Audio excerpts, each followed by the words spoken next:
gusto niya magkaroon ng blue ternate, tingnan nyo, ilang dalangkal, 5 dangkal lamang siya, ay namumulaklak na. Katatanim lamang namin ito, pero tayo nag-aani na ng blue ternate.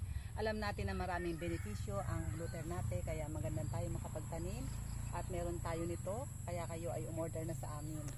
Ang blue ternate napakahalaga sapagkat ito ay maganda rin sa ating mata, nakapagpapalinaw, nakapagpapalis na stress. Alam niyo, pag umiinom ako nito tuwing umaga, ay lalo na sa hapon pala, ay parang ang sarap na aking tulog. Tapos pag sa umaga naman ay nakaka-relax, masarap magtrabaho, relax ang iyong isip, nakakaalis ng depress ng ating mga anxiety sa ating buhay.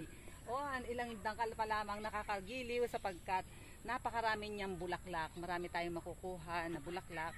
Kahit ito lamang ay ilang linggo pa lang natatanim, 5 dangkal pa lamang, ay marami na tayong makukuhang bulaklak. Kita nyo naman, ilang puno lang itong aming na itanim, tanim-taniman nga lang to, sa isang supot na maliit lamang ay marami na tayong nakukuhang, isang supot na buto ay ating itanim, marami na tayong makukuhang blue ternate. Marami pong salamat sa patuloy na pagsubaybay sa mga ka-natural ni Pastor dito.